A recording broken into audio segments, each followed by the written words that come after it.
اللہ اللہ اللہ۔ حضرت عیسیٰ علیہ السلام گزر رہے تھے تو ایک شخص نا زمین پہ پڑا ہے، اس کی دونوں ٹانگیں کٹی ہوئی ہیں، دونوں ہاتھ بھی کٹے ہوئے ہیں اور آنکھیں بھی کوئی نہیں، اندھا ہے، سنتا ہے، بولتا ہے، لیکن یہ تین اعضاء اس کے جسم کے موجود نہیں۔ جناب عیسیٰ علیہ السلام نے دیکھا لوگ کھڑے ہیں تو آپ بھی وہاں تشریف لے گئے، تو وہ بندہ کچھ بول رہا تھا،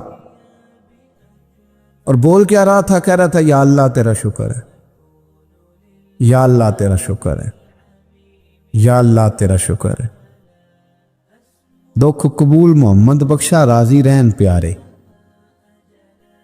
تیرا شکر ہے، تیرا شکر ہے، تیرا شکر ہے۔ تو حضرت عیسیٰ علیہ السلام نے لوگوں کو سمجھانے کے لیے اس سے پوچھا، اللہ کے نبی تو جانتے ہیں نا لوگوں کو سمجھ آ جائے، فرمانے لگے نہ تیری آنکھیں ہیں، نہ تیرے ہاتھ ہیں، نہ تیرے پیر ہیں، تو شکر؟ کہنے لگا حضور کوئی شے نہیں، پر اللہ کا احسان ہے نا میرے سینے میں ایمان موجود ہے۔ بے شک اللہ اپنے بندوں پر بڑا ہی مہربان اور نہایت ہی رحم کرنے والا، رؤوف اور رحیم ہے، بڑا مہربان ہے، کرم فرماتا ہے۔ اللہ تعالیٰ اپنے بندوں سے بڑا جلد راضی ہو جاتا ہے، وہ اپنے بندوں کو بہت زیادہ مشقت میں نہیں ڈالتا، وہ اپنے بندوں سے اپنی نعمتوں کا بدلہ نہیں چاہتا، بہت سخت مشقت والی عبادتیں نعمتوں کے بدلے نہیں چاہتا، وہ بڑی جلدی رحم فرماتا ہے۔ اللہ تبارک و تعالی اپنے بندوں کے حق میں رحمت والے فیصلے کرتا ہے، درگزر والا معاملہ فرماتا ہے۔ جگہ جگہ قرآن مجید میں اللہ تعالیٰ نے اپنے بندوں پر رحمت کرنے کا ذکر فرمایا ہے، ان اللہ یغفر الذنوب جمیعا، فرمایا بے شک رب تمہارے سارے ہی گناہ معاف فرما دے گا، تم نا امید نہ ہونا، وہ معاف کر دے گا تمہیں۔ کچھ غلطیاں ہم کرنا نہیں چاہتے پر ہم سے ہو جاتی ہیں، کچھ دل ہم توڑنا نہیں چاہتے پر وہ ٹوٹ جاتے ہیں، ہماری مجبوری ہوتی ہے ٹوٹ جاتے۔ رات کو اس کی بارگاہ میں ہاتھ باندھ کے، کشکول طلب دراز کر کے خوب استغفار پڑھنا چاہیے کہ مالک بندے ہیں نا، کیا کریں، نفس کا ساتھ ہے، دنیا کا ساتھ ہے، خواہشات نفسانیہ، مالک معاف کر دے۔ درد سے توبہ، رسم نہ ہو، کہانی نہ ہو، لفظ نہ ہو، جملے نہ ہو، اور جناب ایسے لوگوں کے بیچ بڑے ہاتھ باندھ کے، اور بڑا کوئی ضرورت نہیں، آپ اکیلے اپنی چارپائی پہ بستر کے اندر منہ دے کے بھی درد سے کہیں گے نا معاف کر دے، تو وہ تو مہربانی بڑا ہے۔ گناہگاروں کے آنسو اس کی بارگاہ میں بڑے مقبول ہیں۔ بندہ کوئی ناراض ہو جائے تو ہمیں کوئی نیند آتی، اس کے گھر چلے جاتے ہیں، ہم اپنے سارے رشتوں کو، تعلقات کو مینٹین کر کے رکھنے کے عادی ہیں، ہمیں پتہ ہے کہ وہاں میں نہیں جا سکا تو بیٹا بھیجتا ہوں، فلاں شادی پہ میں نہیں جا سکا تو بھتیجا بھیجتا ہوں، بھائی بھیجتا ہوں، ہر تعلق کا ہم نے خیال رکھا کوئی روٹھ نہ جائے۔ لیکن کمال ہے نا، یہ نہیں سوچا کہ اگر رب روٹھ گیا تو، جب وہ روٹھ جائے نا تو سارے رشتے بھی بندے کے پاس موجود ہوں تو کوئی کرامت نہیں ہوتی، پھر کروڑوں روپیہ جیب میں ہوں تو ڈاکٹروں کی دوائیاں اثر نہیں کرتی۔ وہ روٹھ جائے تو پھر انسان اس طرح سے پھسلتا ہے کہ بڑے بڑے اس کے پاس دروازے ہوتے ہیں پر کسی جگہ اس کا ہاتھ نہیں لگتا۔ خدا را خیال کرے، دنیا روٹتی ہے تو روٹھ جائے، رب رسول ناراض نہ ہونے پائے، اس کا خیال کریں۔ حضور فرماتے ہیں مسکراتا ہے، اسے خوشی ہوتی ہے جب کوئی اس کا بندہ اس کی طرف رجوع کرتا ہے۔ ماں پیار کرتی ہے اپنے بچے سے، لیکن وہ ناراض بھی ہو جاتی ہے بعض چیزوں پہ، بعض معاملات اس کا دل بھی دکھاتے ہیں، بعض جگہ وہ رو کے یہ بھی کہتی ہے کہ تو نے میری محبت کا کوئی نتیجہ نہیں مجھے دیا، میری ساری کمائی تو نے ضائع کر دی۔ والد بہت ساری جگہوں پہ ناراض ہوتا ہے، شکوہ کرتا ہے، کہتا ہے میری بیماریوں کی، پریشانیوں کی، بڑھاپے کی، کمزوریوں کا سبب بیٹے تو ہی بن کے، یہ ساری تکلیفیں تو ٹھیک ہو جائیں تو میری شاید عمر بھی بڑھ جائے، صحت بھی ٹھیک ہو جائے، میں زیادہ دیر جوان رہ سکوں۔ ناراض ہوتے ہیں ماں باپ، اسی طرح ماں باپ راضی بھی ہو جاتے ہیں، وہ بڑی جلدی راضی ہو جاتے ہیں۔ میں اکثر کہتا ہوں کہ والد کو راضی کرنے میں 5-7 منٹ لگ جاتے ہیں، اماں تو 1.5-2 منٹ میں راضی ہو جاتی ہے۔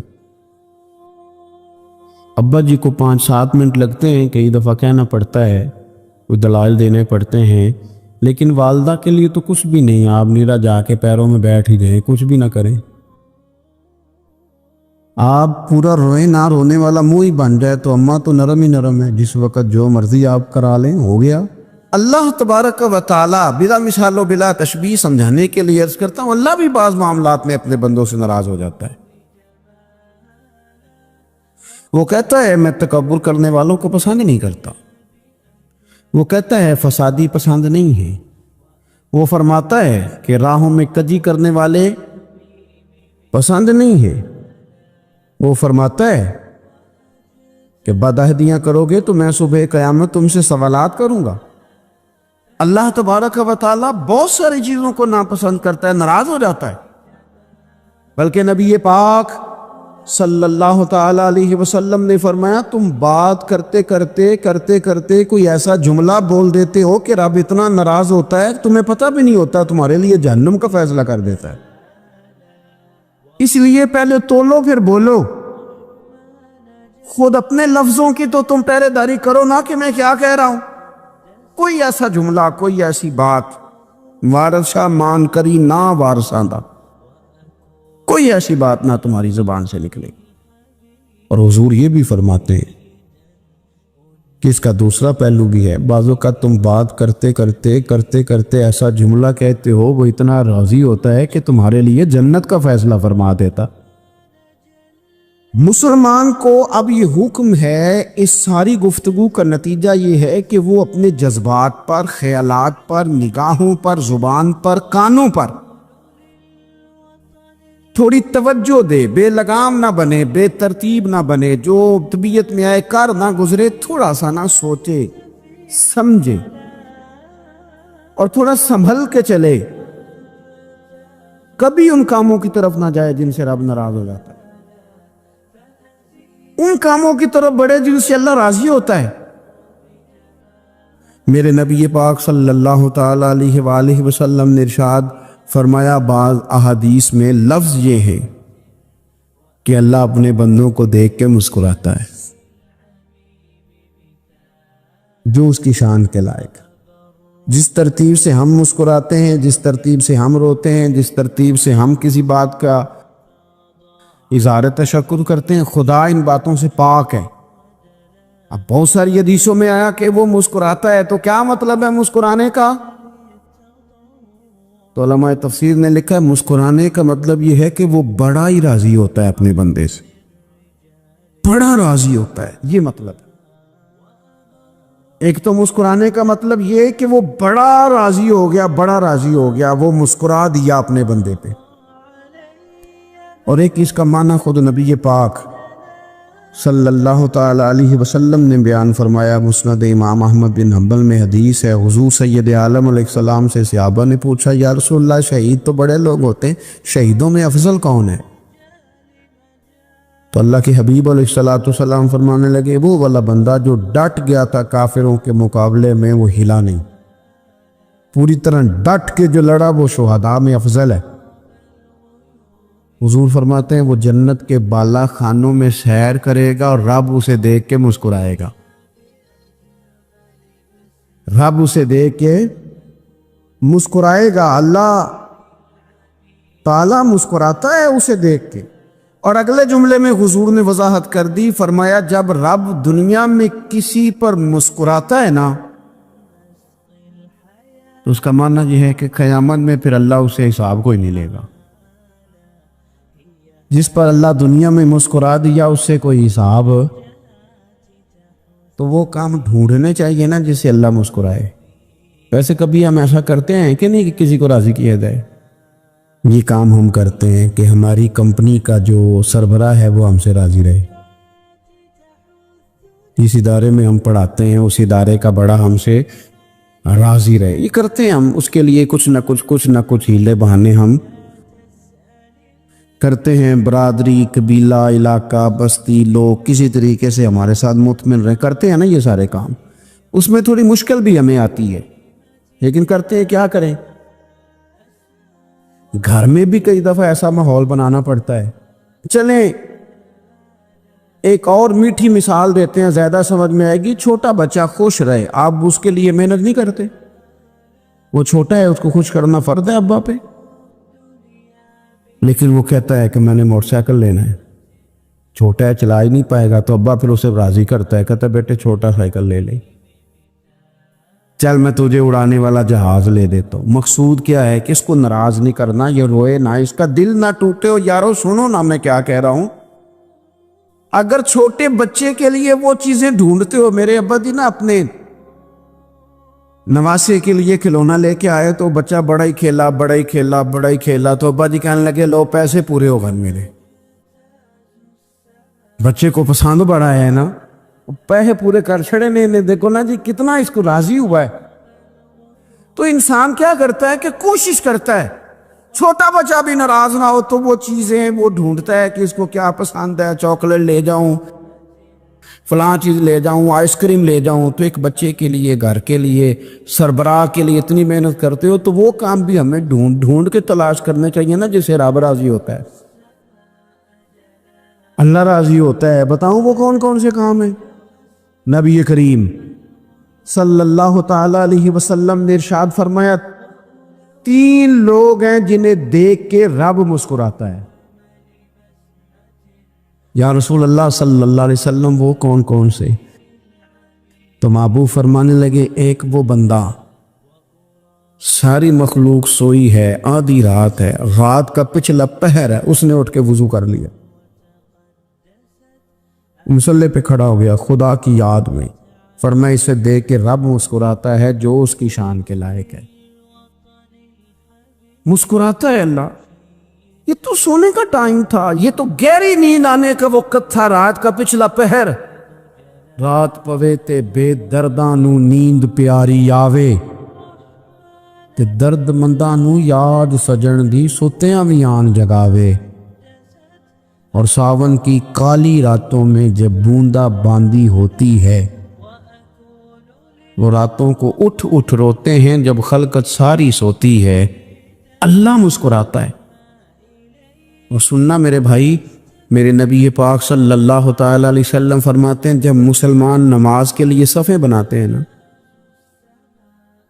ترتیب لگ رہی ہوتی ہے، اب اللہ کی بارگاہ میں کھڑے ہوں گے، قیام کریں گے، رکوع کریں گے، سجود کریں گے، فرمایا جب مومن صفیں بناتے ہیں تو رب دیکھ کے مسکراتا ہے، مسکراتا ہے۔ کمال ہو گئے عروج بندگی کا، جب بندے کو دیکھ کے رب مسکرائے، خدا بندے سے خود پوچھے بتا تیری رضا کیا ہے، مسکراتا ہے۔ اور میرے نبی پاک علیہ السلام فرماتے ہیں جب مجاہد جہاد کے لیے صفیں سیدھی کرتے ہیں، آج تو یہ رب کے نام پہ مرنے ہی آ گئے، یہ صفوں میں کھڑے ہوں گے، ترتیب سے لڑیں گے، ترتیب سے گلا کاٹیں گے کافروں کا یا شہادت لیں گے۔ فرمایا جب جہاد کے لوگ صفیں بناتے ہیں تو رب انہیں دیکھ کے مسکراتا ہے۔ کتنے نصیبوں والا وہ بندہ ہے جسے دیکھ کے مسکرا دیا۔ اور یار کبھی تیرا بیٹا تیرے سامنے مسکرائے نا چھوٹا، تو تیرا دل باغ باغ ہو جاتا ہے۔ تیری ماں بیمار کسی ایک دن صحیح طرح ہنس پڑے تو طبیعت خوش ہو جاتی۔ مجھے بتاؤ نا جس کا رب بھی اسے دیکھ کے ہنس پڑے، جو اس کی شان کے لائق ہے، کیا اس بندے کے نصیبیں ہیں، کیا اس کے مقدر ہیں۔ آپ اس مقام پر اپنے آپ کو لائیں۔ اب دیکھیں نا یہ حدیث آپ نے سن لی، اب ہم نے نا اس طرح صفحے نہیں بنانے جس طرح ساری دنیا، اب ذرا صفحے بھی شوق سے بنائیں گے، اب ذرا تھوڑا سا شوق پیدا کریں گے، بھئی یہ تو میں وہ کام کرنے لگا ہوں جسے دیکھ کے رب مسکراتا ہے۔ نبی پاک صلی اللہ علیہ وسلم نے فرمایا جب کوئی بندہ توبہ کرتا ہے نا، ہم توبہ کا رٹا لگاتے ہیں، یا اللہ میری توبہ یا اللہ۔ اور توبہ کا تو مطلب یہ ہے کہ پچھلے گناہوں سے پکی توبہ، آج کے بعد یہ غلطی نہ کرنے کا پکا وعدہ۔ تو نے ساری شب برات رو کے گزاری ہے، بتا سویرے جھوٹ جوڑنے کا ارادہ ہے تیرا؟ آج کے بعد رشوت تو نہیں نہ لے گا، ملاوٹ تو نہیں نہ کرے گا، یہ توبہ ہے۔ اور اگر سارے کام اسی طرح کرنے تو پھر یہ توبہ کا رٹا ہے، جتنا مرضی لگاؤ۔ حضرت علی بن ربیعہ رضی اللہ تعالیٰ عنہ فرماتے ہیں میں مولا علی کے ساتھ تھا، مقام حرہ کی طرف جا رہے تھے، حضرت علی نے ہاتھ اٹھا کے دعا مانگی ہماری تعلیم کے لیے، ورنہ حضرت علی ہم صحابہ کو محفوظ عن الخطا تو مانتے ہیں نا۔ ہاتھ اٹھا کے کہا اے اللہ ہمارے گناہ بخش دے، تیرے علاوہ کوئی معاف کرنے والا نہیں۔ اور پھر حضرت علی آسمان کی طرف دیکھا اور دیکھ کے نا حضرت علی بن ربیعہ کو تو مسکرائے۔ حضرت علی بن ربیعہ کہنے لگے حضور مسکرائے کیوں ہو؟ فرمانے لگے ایک دن میں حضور کے ساتھ اسی طرح آیا تھا، اسی طرح حضور نے دعا فرمائی تھی ہماری تعلیم کے لیے، اور پھر حضور مجھے دیکھ کے مسکرائے تھے اور فرمایا جب کوئی بندہ رب کی بارگاہ میں اس طرح استغفار کرتا ہے تو رب مسکراتا ہے، اور مسکرا کے فرماتا دیکھ لو میرے بندوں کو پتا ہے کہ میرے علاوہ معاف کرنے والا کوئی نہیں، انہیں پتا ہے، تم اس کی بارگاہ میں رجوع تو لاؤ، آؤ تو صحیح تو آنسو لے کر۔ اقبال کہتے ہیں کہ موتی سمجھ کے شان کریمی نے چن لیا، قطرے دو گرے میرے ار کے انفال کے، دو میں نے آنسو بہائے تھے تو اس کے کرم نے تو موتی سمجھ کے چن لیے۔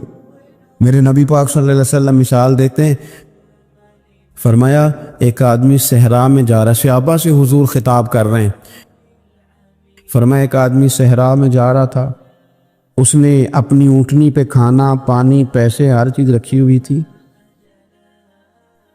صحرا تھا بہت بڑا، درمیان صحرا کے گیا تو تھوڑا سا سستانے کے لیے آرام کرنے کے لیے اونٹنی سے نیچے اترا،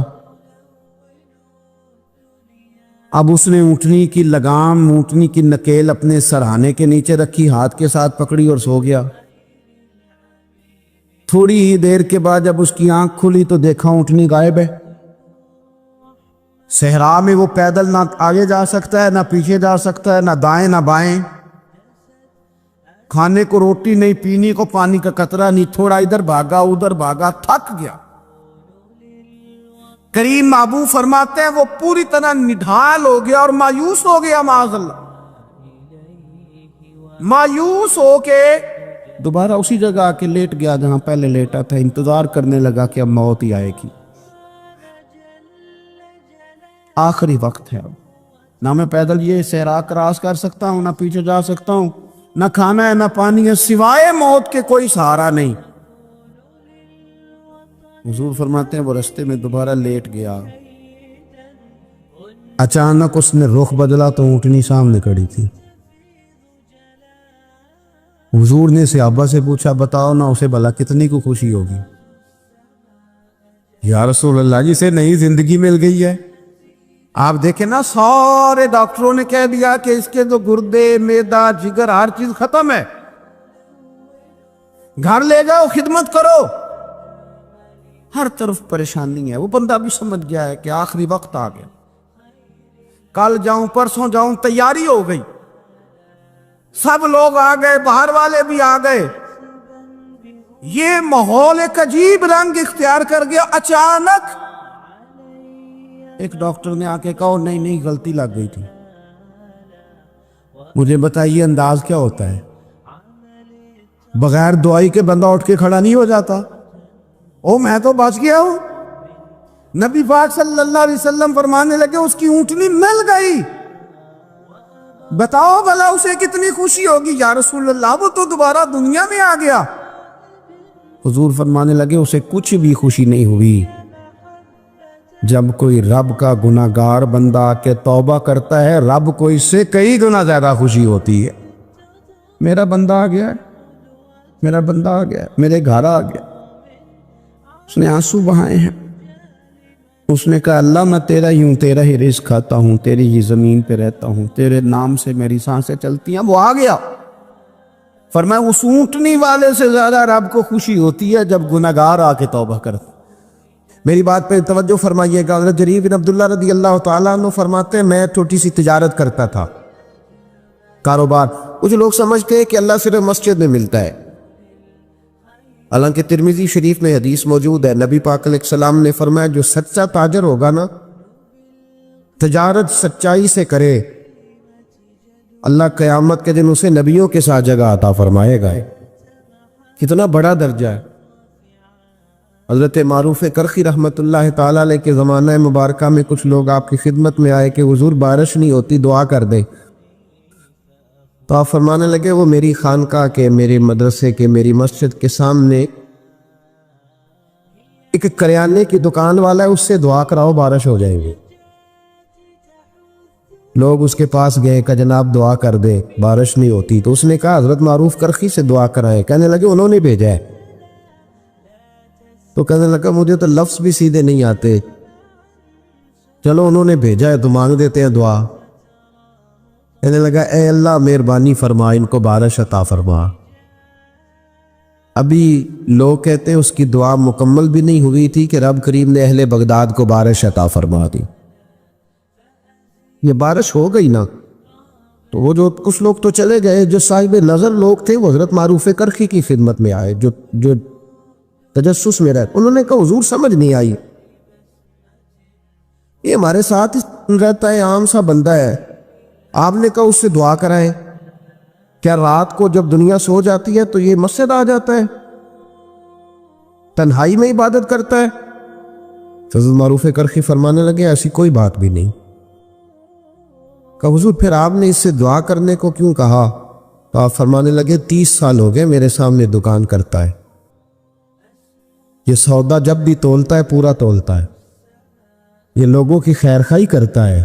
تو جو بندہ اللہ تبارک و تعالیٰ کے بندوں کے ساتھ اتنا وفادار رہتا ہے، رب اس کی دعائیں ضرور قبول فرمایا کرتا ہے۔ حضرت جریر بن عبداللہ رضی اللہ تعالیٰ عنہ کہتے ہیں میں نے جب کلمہ پڑھا نا تو میں تجارت کرتا تھا چھوٹی سی۔ اگر تو سمجھتا ہے نا کہ میں اپنے اوپر دین کو پورا نافذ نہ کروں گا تو پھر جزوی مسلمان تو کہیں کہا ہی نہیں گیا۔ میرے اعلیٰ حضرت فاضل بریلوی رحمت اللہ تعالیٰ علیہ سے کسی نے پوچھا تھا حضور نیک کون ہوتا ہے؟ تو اعلیٰ حضرت فرمانے لگے جس کی تنہائیاں صاف ستھری ہوتی،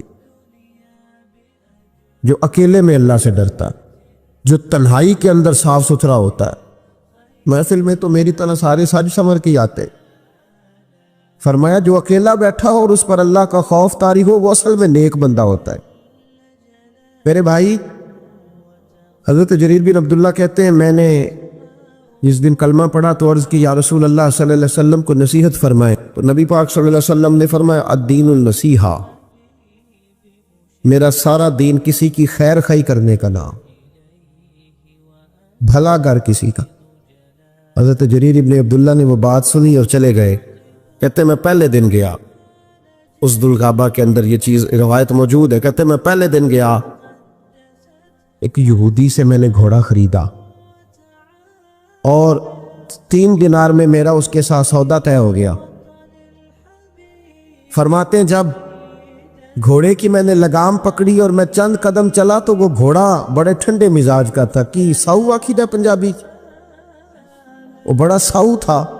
کہتے ہیں وہ بالکل میرے ساتھ ساتھ چلنے لگا تو میں واپس پلٹا اور میں نے اس یہودی سے کہا یہ تو گھر میں بھی رکھنے کے لیے بڑا اچھا ہے، یہ تو سواری گھر میں بچوں کے درمیان بھی ٹھیک ہے، 3 دینار نہیں تو 6 دینار رکھ، تیرا مہنگا ہے۔ کہتے ہیں وہ آنکھیں کھول کے میری طرف دیکھنے لگا۔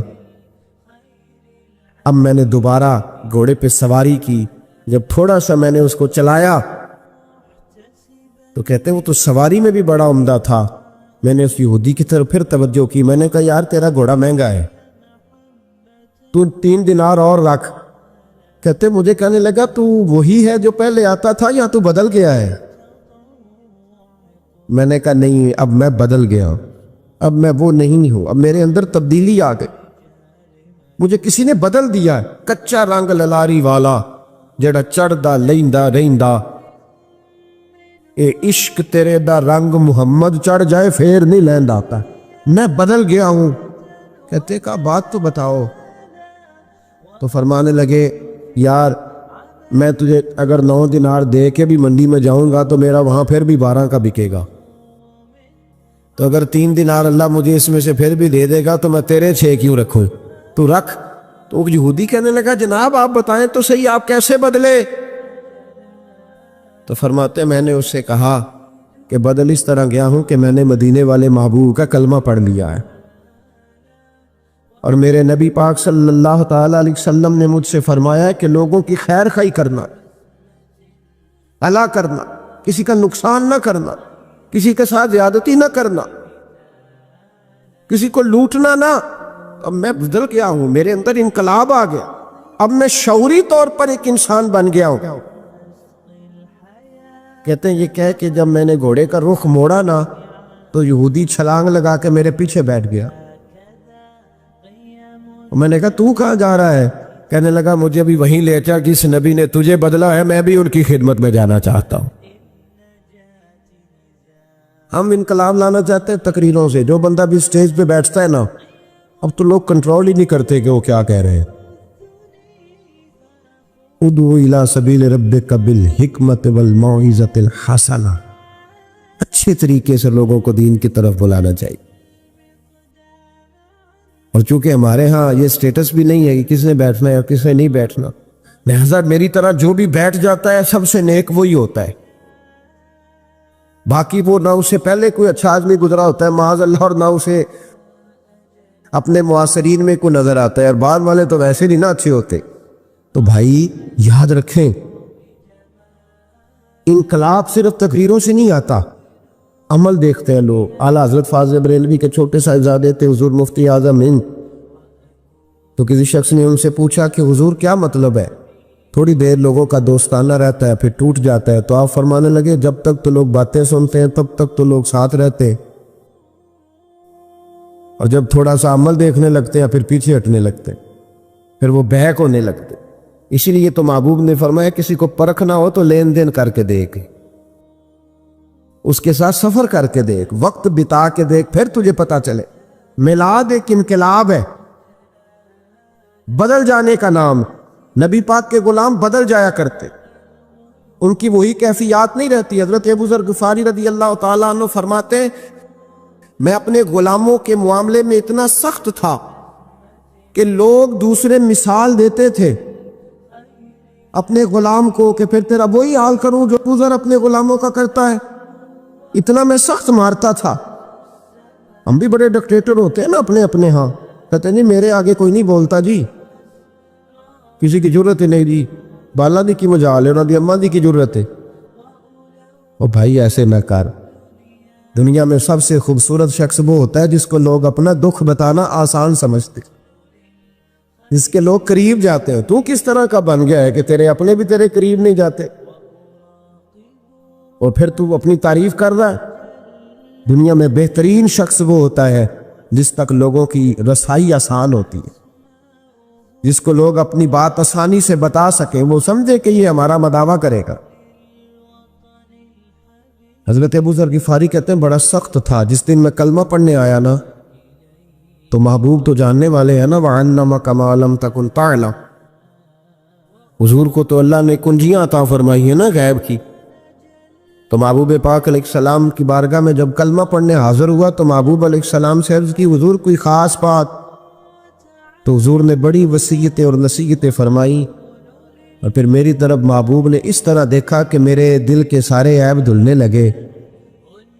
تو محبوب فرمانے لگے تیرے لیے خاص بات یہ ہے کہ اپنے غلاموں کے ساتھ اچھا سلوک کرنا. اپنے غلاموں کے ساتھ بے خبر ہو جو غلاموں سے وہ آقا کیا ہے. اپنے غلاموں کے ساتھ جاگ رہے نا آپ لوگ، کن کے ساتھ؟ اب تو غلام نہیں نہ ہوتے ہوں نے اجی میں 2 لاکھ دے کے ڈیرے تے نہیں بنی دا جی. وہ اس کو تنخواہ دی جاتی ہے 6,500 اور سارا بچہ اس کا بال بچہ بھی نوکری کرتا ہے، اور اس کو رہائش بھی وہاں دی جاتی ہے جہاں بھینسیں باندھی جاتی ہیں. یہ ظلم ہے. اس کے باوجود ہم پڑھے لکھے حاجی صاحب بھی ہیں، نمازی بھی ہیں. میں غور کرنا کہتے جی یہ سیانے نہیں، تو میں کہتا ہوں جب بندے کے پاس پیسے نہیں ہوتے تو عقل بھی نہیں ہوتی. جیدے گھر دانے وہ دے کملے بھی سیانے، میری غربت نے کیا مجھ کو زمانے میں بدنام، تیری دولت نے تیرے عیب چھپا رکھے. اور بھائی جب یہ پردہ ہٹے گا دولت کا تو پھر پتہ چلے گا کہ تیری قدر زمانہ کتنی کرتا ہے اپنے غلام سے. ہمارے پڑھے لکھے لوگ میں نے دیکھے ہیں، بڑی بڑی سوسائٹیوں میں رہنے والے، ان کا ملازم ان کے ساتھ بیٹھ کے روٹی نہیں کھا سکتا. ٹیبل پہ جگہ موجود ہے، کرسی کی جگہ ہے، لیکن وہ کہتے ہیں نہیں، ڈرائیور کو نہ وہیں گاڑی میں بھیج دو، وہیں کھا لیں. کیوں بھائی؟ وجہ کیا ہے؟ پیرانے عظام جو میری طرح کے پیر صاحبان ہیں وہ بھی کہتے ہیں مرید نہیں کہ میرے نال بہندے ہو کہنے نے زی ادب کر لیا، لہذا میرے لیے چھوٹے گوشت دا شوربہ اورا کر لو تو انہوں نے باقی اتھے دے آؤ. یہ کیا طریقہ ہے بھائی؟ یہ کہ اگر حضرت بلال حبشی مصطفیٰ کے ساتھ ایک پلیٹ میں کھا سکتے ہیں، ایک پلیٹ میں، سمامہ بن اسال سے کسی نے کہا تو نبی پاک سے متاثر کیسے ہوا؟ تو کہنے لگا اس دن میں متاثر ہوا تھا جب محبوب پاک کھانا کھا رہے تھے ایک پلیٹ میں، اسی میں ابو بکر صدیق بھی تھے، اسی میں سلمان فارسی بھی تھے، اور اسی میں بلال حبشی بھی تھے، تو پھر میں متاثر ہوں. بہرحال بات دور چلی جائے گی. حضرت ابو ذر غفاری رضی اللہ تعالیٰ عنہ فرماتے ہیں جب میں کلمہ پڑھ کے واپس آیا، توجہ کیجئے گا، میں بس ایک دو بات کے بعد بات سمیٹنے لگا ہوں. فرماتے ہیں جب میں کلمہ پڑھ کے واپس آیا تو میرے غلام بیٹھے تھے. نبی پاک صلی اللہ علیہ وسلم سے نکلتے وقت میں نے عرض کی یا رسول اللہ صلی اللہ علیہ وسلم آخر سلوک کرنا کس طرح کا ہے غلاموں کے ساتھ؟ تو محبوب نے فرمایا جیسا کھانا ویسا انہیں بھی کھلانا، جیسا پینا ویسا انہیں بھی پلانا. بھئی ایسا ہو سکتا ہے کہ بندہ جیسے کپڑے خود پہنے اس کا نوکر بھی ویسے ہی پہنے؟ توجہ ہے میری بات پر؟ ہوا ایسا کبھی دیکھا ہے آپ نے؟ لیکن حضور نے یہ بیان، بلکہ مولا علی شیر خدا کے غلام تو کہتے ہیں کہ حضرت علی ہمیں گھر لے جاتے، یہ بھی حضرت علی کی شان ہے. ہاں جی، یہ بھی بیان ہونی چاہیے، اور یہ نظر بھی آنی چاہیے کبھی کبھی ان کا نام لینے والوں. حضرت علی کے غلام کہتے ہیں میں مولا علی کے ساتھ بازار گیا تو حضرت علی نے 2 جوڑے خریدے.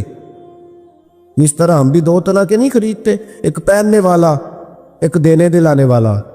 دین دوان والے لہدہ دے دیا جی، کیا بات ہے میرے. حضور علیہ الصلوۃ والسلام نے یہ کہا ہے کہ مومن وہ ہوتا ہے جو اپنے لیے پسند کرے وہی اپنے بھائی کے لیے. تو وہ دکاندار نے بھی ایک رکھا ہوتا ہے چورا لہدہ کر کے، وہ کہتا ہے دین دوان والے لے دو، اور پھر اس پہ بڑے رٹے ہوتے ہیں. بہرحال یہ سماجی مسئلہ ہے، اس پر میں چلتا نہیں ورنہ بڑی دور تک جانا پڑے گا. عرض یہ کرنا چاہ رہا ہوں کہ حضرت علی شیر خدا رضی اللہ تعالیٰ عنہ کے غلام کہتے ہیں میں مولا علی کے ساتھ گیا، انہوں نے 2 جوڑے خریدے. ایک جوڑا انہوں نے ایسا خریدا جو بڑا مہنگا تھا، اور ایک وہ خریدا جو بڑا سستا تھا. فرماتے میں سمجھ گیا کہ وہ سستا میرے لیے ہے اور جو قیمتی ہے وہ شیر خدا پہنیں گے. لیکن فرماتے ہیں جب واپس آنے لگے اور ایک جگہ سے جدا ہونے لگے، مجھے اپنے حجرے میں جانا تھا، حضرت علی کو اپنے حجرہ مبارکہ میں جانا تھا، تو شیر خدا نے جب مجھے جوڑا تھمایا تو وہ تھمایا جو مہنگا تھا. میں نے عرض کی حضور یہ کیا ہے؟ آپ فرمانے لگے میں بوڑھا ہوں تو جوان ہے، تیرے اوپر یہ زیادہ جچے گا. یہ بھی سنت ہے، یہ بھی طریقت ہے، یہ بھی حضرت مولا علی سے ثابت ہے کہ خود جوڑا سستا پہننا اور غلام کو مہنگا پہنوانا، یہ بھی ثابت ہے. یہ بھی طریقہ میرے محبوب پاک کا، اسے بھی کبھی اپنانا چاہیے. حضرت ابو ذر غفاری رضی اللہ تعالیٰ عنہ فرماتے ہیں جب یہ بات سن کر میں واپس آیا، میرے غلام بیٹھے ہوئے تھے، میں نے ان سے کہا کھانا بنواؤ. کہتے ہیں کسی غلام کی ضرورت نہیں تھی کہ وہ میرے سامنے کبھی سیدھا کھڑا بھی ہو سکے. آج میں نے کھانا بنوایا، دسترخوان لگا، غلام بیٹھ گئے، میں بھی بیٹھ گیا. فرماتے ہیں جب ان سب کو بٹھا کے میں اپنے ساتھ کھانا کھلانے لگا تو ان کو روٹی اٹھاتے تو ان کے ہاتھ کانپتے، وہ ڈرتے. میں نے کہا ڈرتے کیوں ہو؟ وہ کہنے لگے حضور آپ تو بڑے سخت ہیں، تو ساتھ بٹھا کے روٹی. تو حضرت ابو ذر غفاری رو پڑے، فرمانے لگے سخت پہلے تھا، اب سخت نہیں ہوں۔ غلام کہنے لگے کیوں؟ فرمانے لگے اب رحمت للعالمین نبی کا کلمہ پڑھ لیا ہے، اب وہ سختی نکل گئی ہے۔ حضور غوث اعظم رضی اللہ تعالیٰ عنہ کی محفل ہوتی تھی تو ایک ایک محفل میں سینکڑوں لوگ توبہ کر جایا کرتے، تو انقلاب ہے۔ تم نے کیا حاصل کیا؟ اور اگر تم نہیں حاصل نہیں کیا تو آگے تم لوگوں کو کیا دو گے؟ اس سے تبدیلی لائے۔ اگر آپ بدل جائیں نا، محفل سے اٹھ کے جائیں اور کہیں میں نے داڑھی رکھ لی، میں نمازی ہو گیا، تو انشاءاللہ کسی اور کے دل میں بھی شوق پیدا ہوگا کہ مجھے بھی کرانی چاہیے، اور جو نہیں آئے تھے انہیں بھی ذائقہ پیدا ہوگا کہ ہمیں بھی اس طرف توجہ کرنی چاہیے۔ اللہ سجانے والوں کو، آنے والوں کو برکات عطا فرمائے۔ اشکار شریف میں نبی پاک صلی اللہ علیہ وسلم نے فرمایا، اللہ تعالیٰ نے نا حضرت سیدنا آدم علیہ السلام کو نا ان کی تمام اولاد کی صورتیں دکھائیں، گویا روحیں دکھائیں، نور دکھایا، چمک رہا تھا۔ تو حضرت آدم کی نظر پڑی حضرت داؤد علیہ السلام، یہ مشکات میں موجود ہے، تو آپ نے دیکھا بڑے خوبصورت ہیں حضرت داؤد علیہ السلام، تو فرمایا یہ میرا بیٹا بڑا حسین و جمیل ہے، عمر کتنی ہوگی اس کی؟ تو فرشتے نے عرض کی حضور 60 سال۔ یہ عالم ارواح میں بات ہو رہی ہے۔ حضرت آدم علیہ السلام فرمانے لگے اس طرح کرو، میرے 40 سال کاٹ کے اس کو دے دو۔ حکم ہوا، حضرت آدم کی بات مان لو، وہ کاٹ کے 40 سال ان کی عمر مبارک کے حضرت داؤد کی عمر میں شامل کر کے لکھ کے مور لگا دی گئی۔ حدیث میں لفظ ہے، نبی پاک صلی اللہ علیہ وسلم فرمانے لگے حضرت آدم کے وصال کا وقت آیا تو فرشتے نے آ کے کہا بابا جی چلیں؟ فرمانے لگے میرے تو 40 سال باقی ہیں۔ کہا حضور وہ تو آپ نے اپنے بیٹے کو دے دیے تھے۔ ایک بزرگ مجھ سے کہنے لگے کہ آپ دعا کریں میرے بیٹوں کو اللہ نرمی عطا کر دے، وہ بولتے نہیں ٹھیک، ان کا لب و لہجہ صحیح نہیں ہے۔ تو میں نے ان سے کہا کہ بزرگوں جہاں تک میں جانتا ہوں کوئی ایسی بات ہے تو نہیں۔ تو وہ کہنے لگے کہ جس طرح آپ سمجھتے ہیں نا، ہمارے رشتہ دار بھی اور اہل علاقہ سارے یہی سمجھتے ہیں، پر میں تکلیف میں ہوں، میری بیوی تکلیف میں۔ میں نے کہا کہ پھر آپ یہ اتنی زیادہ پردہ پوشی کس بات کی؟ تو وہ کہنے لگے کہ ڈرتا ہوں، اگر لوگوں کے سامنے ہم بات کرتے ہیں تو لوگ کہتے ہیں کہ تم نے تربیت نہیں صحیح کی، اگر میں بات کرتا ہوں تو لوگ مجھ پہ شک کرتے ہیں، کہتے ہیں تو نے رزق نہیں صحیح کھلایا۔ تو میں درد میں رہتا ہوں، کپڑا اٹھاؤں گا تو میرا اپنا بدن برہنہ ہو جائے گا۔ یار وہ کتنی تکلیف میں ہے باپ جو اپنے سگے بیٹے سے بات نہیں کرتا کہ پتہ نہیں کہاں سے بولے گا، کیا جواب دے گا میری بات کا، یعنی ڈرتا ہے، سہما ہوا رہتا ہے۔ یہ نوجوان ذرا غور کریں، ان لفظوں کی تکلیف محسوس کریں کہ اماں کہتی ہے کہ بھائی میں نہیں اس سے بات کرتی، اس لیے کہ وہ بڑے سخت جملے کہتا ہے، مجھ سے نہیں سہے جاتے، کوئی اور بات کرے۔ یعنی جس کی ماں بھی اس سے بات کرتے ہوئے ڈرے، جس کا والد بھی اس سے بات کرتے ہوئے سہم جائے، اور وہ بندہ کہے کہ میں نے تو MBA کیا ہوا ہے، میں تو معاشرے میں جانا پہچانا جاتا ہوں، اللہ کا شکر ہے جی اللہ نے بڑی عزت دی ہوئی ہے، وہ یہ لفظ کہے تو اسے شرم آنی چاہیے۔ جس کے استاد بھی اسے کام بتاتے ہوئے ڈرے کہ بدتمیز ہے، نہیں کرے گا کہ نہیں۔ اگلے لفظ اس سے بھی خطرناک ہیں جس کا مرشد بے جھجک جسے کام ہی نہ بتا سکے اور جس کو کام کہنا ہی چھوڑ دے، جس کے حوالے سے لوگ خاموش ہو جائیں کہ بس مطلب کیا ضرورت ہے، جب اس پہ بات بوجھ بنے گی تو اس شخص کو پھر سوچنا چاہیے نا کہ وہ زندگی کس لیے گزار رہا، اس کا پھر انداز کیا ہے۔ بزرگ جن کی وجہ سے تکلیف میں ہوں، آزمائش میں ہوں، درد میں ہوں، اور یار جو آدمی نیک ہو رب فرماتا ہے اس کا تو میں حیا کرتا ہوں، اللہ کہتا ہے اس کی تو میں قدر کرتا ہوں، میں اس کی۔ دیکھیں نا میرے نبی کریم صلی اللہ علیہ وسلم نے فرمایا جب سفید داڑھی والا شخص قبر میں جاتا ہے، یہ ترمذی کی حدیث ہے، تو رب کریم فرماتا ہے فرشتوں اسے عذاب نہ دینا، مجھے حیا آتی ہے، اس سفید بال لے کے آ گیا۔ تو جس کی اللہ حیا کرے اس کی میں نہ کروں، اس کی نوجوان نہ کرے، اس کا سیان، جس کی اللہ حیا کرے اس کی ہم حیا ہی نہ کریں، ہمارا لب و لہجہ خطرناک اور خوفناک حد تک چلا جائے، ہمیں دھب اور سلیقہ ہی نہ ہو، ہم کہیں او گرم خون ہے جی ذرا احتیاط سے بات کرنا، کیا معنی ہوا اس بات کا؟ گرم خون اور ہوتا ہے اور بے ادبی والا خون اور ہوتا ہے، ان دونوں میں فرق ہوتا ہے۔ حضرت سعد بن معاذ رضی اللہ تعالیٰ عنہ نبی پاک صلی اللہ علیہ وسلم کے پاس آئے تو ان کے قبیلے کے کچھ نوجوان بھی وہاں بیٹھے تھے۔ حضرت سعد بن معاذ ان میں سے بوڑھے تھے، بزرگ تھے، اور جب وہ آئے تو وہ نوجوان بیٹھے رہے۔ نبی کریم صلی اللہ تعالیٰ علیہ وآلہ وسلم نے پہلے ان نوجوانوں کو دیکھا، جناب کے ساتھ کچھ دیر رہے اور چلے گئے، تو اللہ کے رسول علیہ السلام نے فرمایا تمہارے قبیلے کا بڑا تھا، تم نے اٹھ کے استقبال ہی نہیں کیا، تم نے توجہ ہی نہیں کی، تم نے اعزاز ہی نہیں دیا، تم نے یہ خیال نہیں کیا کہ ایک بڑا آیا ہے، تم نے اس کو تکلیف دی۔ اعزاز، اکرام، بھائی کیا حرج ہوتا ہے تھوڑا سا اگر کسی بزرگ کو جگہ آگے دے دی جائے؟ اس میں کیا فرق پڑتا ہے کہ اگر آپ کسی لائن میں لگے ہوئے ہیں تو کسی بوڑھے کو کہیں کہ جناب بابا جی آپ آ جائیں۔ اور میرے بھائی کون سا وجود کا کوئی حصہ ٹوٹ جاتا ہے اگر کسی ضعیف کو، کسی بوڑھے کو یہ کہا جائے کہ آپ لائن سے نکل جائیں اور یہ بل مجھے دے دے میں جمع کرا دیتا ہوں، کیا تکلیف ہوتی؟ ہمارے ہاں تو بوڑھوں کی چارپائیاں گھر میں اب علیحدہ رہتی ہیں، الگ رہتی۔ بیٹا اے سی والے کمرے سے نکلتا ہے اور وضاحت دیتا ہے ہر آنے جانے والوں کو کہ ابا جی کی ہڈیاں درد کرتی ہیں، لہذا وہ اے سی والے کمرے میں رہنا پسند نہیں کرتے۔ تو میں تو کہتا ہوں کہ یہ وضاحت آپ کو کیوں دینی پڑی؟ یہ بات تو ابا جی کو کرنی چاہیے تھی۔ یہ وضاحت جو آپ نے دی ہے یہ تو ابا جی کو دینے والی وضاحت تھی، آپ نے کیوں دی؟ ابا جی کے لیے اس طرح کا کمرہ ہے گھر میں جس طرح کا سٹور ہوتا ہے نا پرانے کپڑے رکھنے والا، وہ کمرہ ہے۔ حدیث سنانے لگا ہوں، اللہ کرے آپ کو یاد رہ جائے، اللہ کرے آپ کو یاد رہے۔ مشکات کی حدیث ہے، بڑے خوبصورت لفظ ہیں میرے نبی کریم علیہ الصلوۃ والسلام نے فرمایا رب جو تمہیں روزی دیتا ہے نا یہ تمہارے ضعیفوں کی برکت سے دیتا ہے۔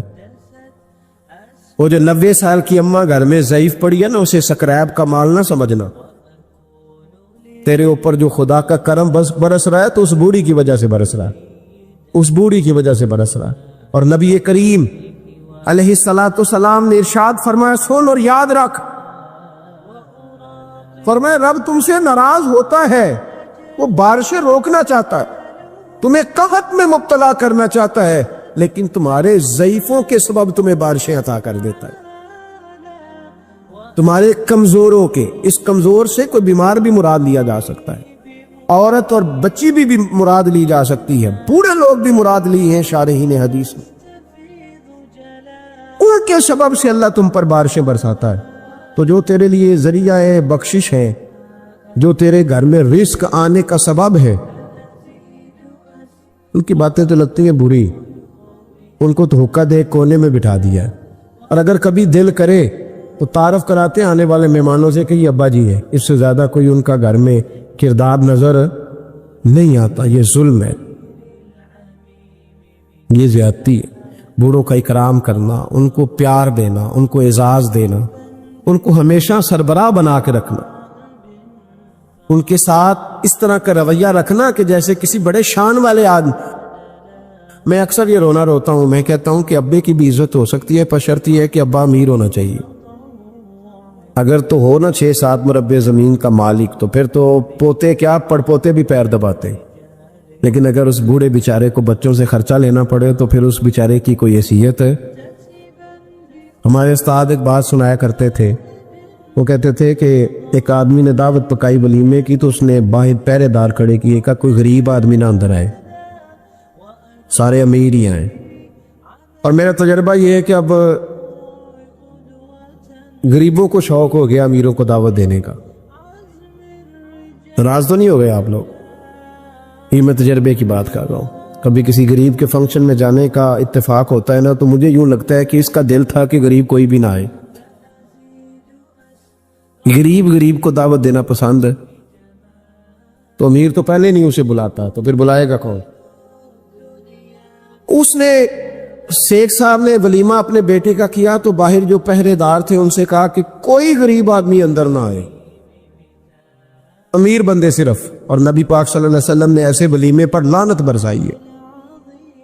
فرمایا لعنتی ہے وہ دعوت جس میں صرف امیر آئیں اور غریب نہ آئیں. اس نے کہا بھی صرف نہ امیر لوگ آئیں. تو ایک بندہ تھا بڑا امیر لیکن بیچارہ نہ کئی کام کاج سے اٹھ کے ہی آ گیا، تو کپڑوں کو اسی طرح مٹی وٹی لگی ہوئی، تو دیر ہو رہی تھی، گھر جاتا چینج کرنے تو لیٹ ہو جاتا، تو ایسے ہی آ گیا. جب وہ آیا تو بھائی پہرے دار کھڑا تو اس نے کہا دوڑ جا، تیرا کوئی مطلب نہیں ہے یہاں. اس نے کہا یار میں سیٹھ آدمی ہوں، بدلا کپڑے نہیں بدلے. اس نے کہا سیٹھ ہوتا تو تیرے کپڑوں سے پتہ نہ چلتا میرے بھائی. وہ شخص کہتا ہے کہ میں نے کہا مجھے جانے دو اندر. کہنے لگے تیرے کپڑے نہیں دعوت والے. کہتا ہے میں وہاں سے واپس گیا دوڑا. آپ کو پتا ہے نا کپڑے بھی اب اللہ خیر کرے. ایک سنگی نو میں ایک دن کیا تو کالی اینک لائی سی خیر ہے، کہتا موٹر سائیکل تے کٹا پیندا ہے. کوئی دنوں تو بعد کار وچ بھی لا کے بیٹھا سی. میں کہ ہن کنوں میں کی پوچھاں، ہن تے بہتر ہے انہوں چٹی سوٹی بھی نال دیاں. بھئی کیا اس سے انسان کا قد بڑھتا ہے؟ وہ ہے بات کرنے والی. جہاز میں اس دفعہ میں واپس آ رہا تھا تو جہاز میں ایک نوجوان کالی اینک لگا کے پھر رہا ہے. اب ڈر لگتا ہے نا، آپ کو پتا ہے کسی سے بات کریں گے وہ کیا جواب دے گا. تو کیا ان چیزوں سے قد بڑا ہوتا ہے آدمی کا کہ وہ تھوڑا سا جناب مطلب باہر آئے. مجھے تو کمزور لگتے ہیں ایسے لوگ. اپنے لب و لہجے میں، اپنے انداز میں، اپنی طبیعت کے حساب سے، اپنے سٹائل میں آپ زندہ رہیں. یہ سچ ہے اور یہ اصل ہے. یہ سچ ہے اور یہ اپنی زندگی اپنے سٹیٹس کے مطابق، طبیعت کے مطابق گزارنا، یہی سچ ہے اور یہی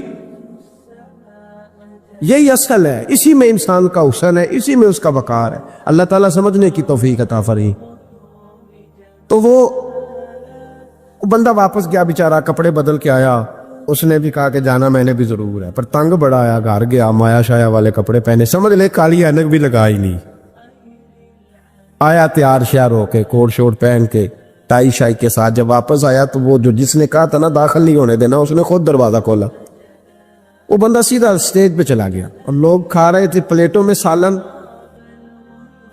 اس نے پورا ڈونگا ہی لے لیا اور وہ لے کے نا سامنے رکھا اور ایک کونے سے اپنا کرتا پکڑ کے اس میں ڈبویا، پھر دوسرے سے پکڑ کے اس میں ڈبویا، پھر پیچھے سے پکڑ کے. لوگ کہنے لگے پاگل ہو گیا. کہنے لگا نہیں میری تو دعوت نہیں، دعوت تو کپڑوں کی ہے، میری کہاں دعوت ہے؟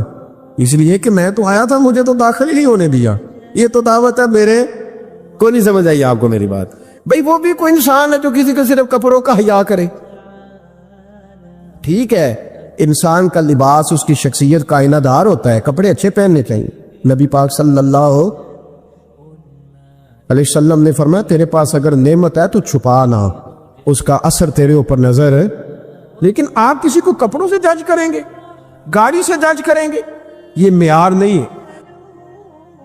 والد کو، استاد کو، مرشد کو کیا اس لیے جج کیا جائے گا کہ اب وہ مالدار ہوگا تو حیا کریں گے؟ اور بھائی ماں اگر کسی کھیت میں بیٹھ کے اپلے بھی تھاپ رہی ہو نا، اور وقت کا شیخ الحدیث کسی بہت بڑی مسجد میں بیٹھ کے حدیث بھی پڑھا رہا ہو، اماں وہاں اپلے تھاپ رہی ہے، تو اس محدث وقت کی بھی جنت اسی ماں کے قدموں کے نیچے، وہیں سے اسے جنت ملے گی. یہ نہیں ہو سکتا کہ وہ کہے جنت کہیں اور سے مل جائے گی. بے شک وہ بیچاری اپلے تھاپ رہی ہے، گوبر کے ساتھ کام کر رہی ہے. میری بات کی سمجھ آ رہی ہے؟ بزرگوں کا اکرام کریں، احترام کریں، ان کو ادب دینا سیکھیں، ان کے ساتھ لحاظ والا رویہ اختیار کریں. نبی کریم علیہ السلام کے صحابی حضرت ابو ہریرہ رضی اللہ تعالیٰ عنہ فرماتے ہیں کہ حضور سید عالم علیہ السلام کے پاس میں بیٹھا تھا تو چند نوجوان حضور کے پاس بیٹھے تھے. جہاں ہم بیٹھے تھے وہاں جگہ کچھ تنگ تھی. ایک بزرگ آ گئے سفید داڑھی والے، انہوں نے سلام لی. نبی پاک علیہ السلام نے سلام کا جواب دیا تو حضور نے نوجوانوں پہ 2-3 دفعہ نظر ڈالی. وہ بیٹھے رہے، ان کو جگہ نہیں دی، تھوڑے سمٹے نہیں. تو کہتے ہیں رسول پاک